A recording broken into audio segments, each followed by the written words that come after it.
mis queridos hermanos, sean bienvenidos a una nueva y poderosa enseñanza a través de la palabra de Dios. El día de hoy les voy a hablar del primer libro de las Sagradas Escrituras, a cuyo nombre responde a Génesis. La palabra Génesis es una palabra griega que traducida significa los orígenes.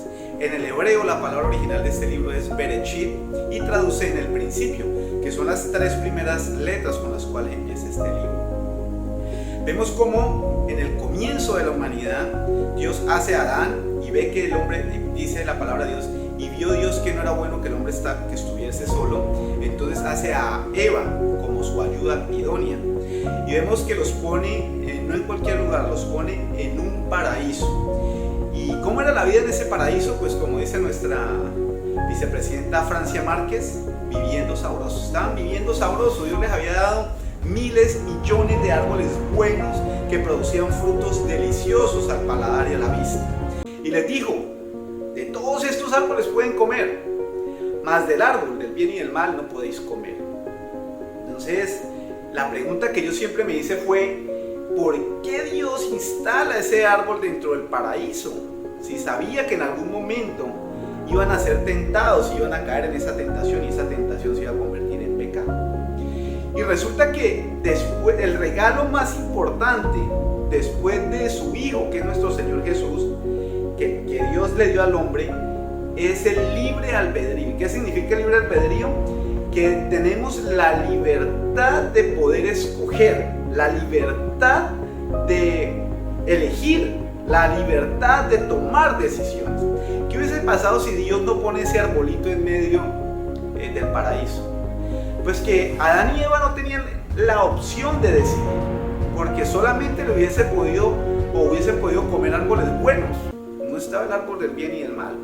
Entonces Dios pone este árbol no para mal de ellos, no para que de pronto fuesen tentados, sino para probar su obediencia, para también demostrarles que ellos tenían libre albedrío, que ellos podían comer los árboles deliciosos que hay ahí, pero que si ellos querían comer de ese árbol, pues también lo pueden hacer, como hoy en día.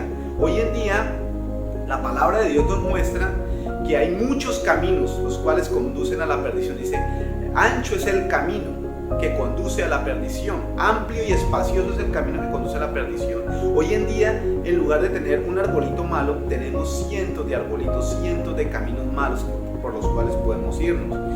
Por ejemplo, hay más de 4.500 religiosas, hay más de 2.000 dioses, hay más de 3.000 diosas. Entonces usted puede escoger. Pero ¿qué dice la palabra de Dios? Yo soy el camino, la verdad y la vida. Nadie va al Padre sino a través de mí. Es decir, que hoy en día se nos invirtió la ecuación. Hay solo un camino bueno que conduce al Padre, el cual, dice la palabra de Dios, la puerta es angosta, el camino es estrecho y pocos son los que lo hallan. Mientras que en el mundo hay cientos, hay miles de caminos, miles de opciones que podemos escoger para transitar por él. Son fáciles de transitar, no se necesita mayor fuerza de voluntad. Luego la humanidad cae en una tremenda maldad. Hay una maldad que se incrementó tanto que Dios lo único que le queda por hacer es erraer a toda la raza humana sobre la faz de la tierra. Escoge un hombre llamado Noé, a su esposa, a sus 3 hijos, Can, Sem y Jafet, y a sus 3 esposas. 8 seres humanos, 4 parejas para repoblar toda la humanidad en la tierra. Después de que la tierra es repoblada, Dios dijo, voy a hacerme un pueblo para mí, el pueblo de Israel. Y entonces vemos los orígenes del pueblo de Israel. En el principio, cómo era el pueblo de Israel. ¿Y cómo era en el principio el pueblo de Israel? ¿De dónde nace el pueblo de Israel? Pues nace de un viejito de 75 años y su esposa estéril de 60 años. Este viejito se llama Abraham y su esposa se llama Sarai. Dios le da una promesa a Abraham. Le dice, haré de ti una gran nación, te bendeciré y a todos los que te bendigan serán benditos y todos los que te maldigan yo los maldeciré. Pero lo más curioso del caso es que Dios llama a un hombre y a una mujer que son estériles, que no tienen hijos, y les dice que les va a hacer de ellos una gran nación. Lo más curioso del caso es que cuando Dios llama a alguien, le cambia el nombre, lo transforma. Resulta que Abraham significa padre enaltecido Pero cuando Dios le hace el llamado, dice: ya no te llamarás más Abraham, te llamarás Abraham, que significa padre de muchedumbre. Y Abraham le dice: pero ¿cómo si yo no tengo ni siquiera un hijo? Y esa es la promesa. 25 años más tarde, cuando Abraham tenía 100 y Sara 90, viene el hijo de la promesa, Isaac. Isaac tiene 2 hijos, a Esaú, a Jacob. Dice que Esaú era el amado de Isaac, porque era un hombre montaraz, o sea, un hombre fuerte, rudo, que salía a caza, a montar a caballo. Digamos que le ayudaba mucho a su padre en los quehaceres de la finca. Mientras que Jacob era un muchacho muy de la casa, se la pasaba leyendo, muy al lado de su madre, y era el favorito de su madre. Pero Esaú tuvo un problema, vendió su primogenitura por un plato de lentejas. Y aparte de eso, se metió con mujeres cananeas, de las cuales estaba prohibido hacerlo. Jacob. Entonces Dios toma a Jacob para seguir el linaje de la promesa, para traer el plan y el propósito de Dios a esta tierra, es traer a nuestro Señor Jesucristo. A través de Jacob lo hace. Jacob es un hombre que tiene 12 hijos, y hoy les quiero hablar de uno de ellos, de José, porque las Sagradas Escrituras, desde el inicio hasta el final, desde Génesis hasta Apocalipsis, lo que está haciendo es mostrarnos el plan que Dios tenía para la salvación del hombre. ¿Cuál es el plan de Dios? Traer a su único hijo Jesús, para que derramara su sangre, su preciosa sangre, en una cruz, y a través de esa sangre todo aquel que en él crea fuese perdonado de los pecados y le diera vida eterna. Entonces vemos que en el libro de Génesis, a través de José, nos muestra cómo iba a venir Jesús dentro de 3.500 años más adelante. Y vemos 13 características, 13 similitudes entre José y Jesús. La primera es que los dos fueron amados por su padre. Recordemos cuando se abren los cielos y una voz audible dice: este es mi hijo amado en quien tengo complacencia, cuando Jesús fue bautizado por Juan el Bautista. Segunda característica, los dos fueron aborrecidos por sus hermanos. A José no era amado por sus hermanos porque era el preferido de su padre, y José iba y contaba todo lo que hacían sus hermanos, entonces sus hermanos lo aborrecían. De la misma manera, Jesús dice la palabra que vino a los suyos y los suyos no le recibieron, que sus hermanos, ni aún sus hermanos, creían en él. Entonces ni sus hermanos ni su pueblo tampoco aborrecían a Jesús.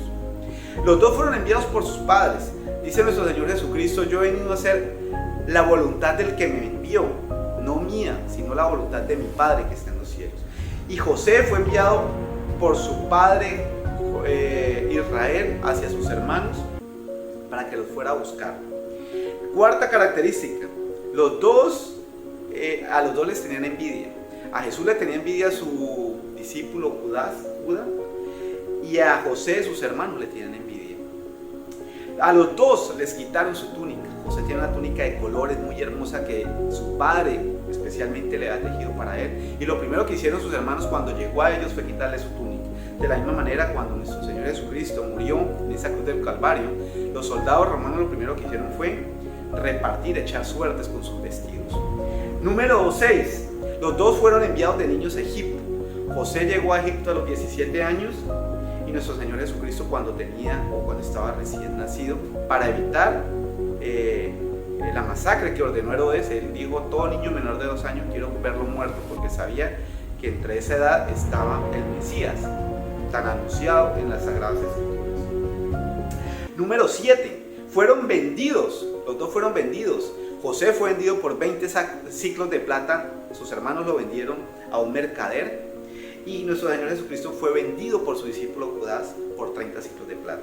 Número 8. Fueron tentados. José fue tentado por la esposa de Potifar. Potifar fue aquel capitán de la guardia egipcia que compró a José, y su esposa tienta a José. De la misma manera, nuestro Señor Jesucristo fue tentado 3 veces por Satanás en el desierto. Número 9.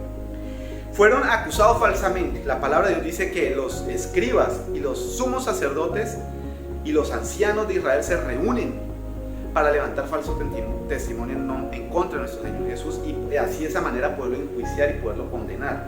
De la misma manera, José fue acusado falsamente por la esposa de Potifar, diciendo que él la había intentado violar, le había intentado hacer físicamente, y eso fue totalmente mentiras. Número 10. Los dos estuvieron en medio de dos prisioneros. José estuvo en medio del jefe de los coperos y del jefe de los panaderos del rey en la prisión, y nuestro Señor Jesús estuvo rodeado por dos ladrones. Uno de ellos se arrepiente y está hoy en día con nuestro Señor Jesucristo en el paraíso, y el otro murió. De la misma manera con José, el panadero murió y el copero fue restituido en el puesto y empezó a trabajar con el faraón. Número 11. Los dos empezaron su ministerio a los 30 años, tanto José como nuestro Señor Jesucristo. Número 12. Los dos tenían la misma misión, una misión aquí en la tierra. ¿Cuál era? Salvar a su pueblo, salvar a sus hermanos. José va a Israel, a Egipto, porque había una hambruna de 7 años, y donde él no esté allá, sus padres y sus hermanos hubiesen muerto de hambre. De la misma manera, nuestro Señor Jesucristo viene a esta tierra para salvar a la humanidad, a todo aquel que en él crea, no se pierda, mas tenga vida eterna.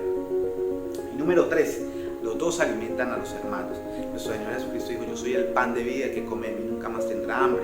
Y José también cumplió esa misión en la tierra, alimentar a sus hermanos, porque hay una gran hambruna en el pueblo de Israel. Bueno, mis queridos hermanos, este es el libro de Génesis. El libro de Génesis en griego, que traduce los orígenes, en el hebreo es Bereshit, que traduce en el principio.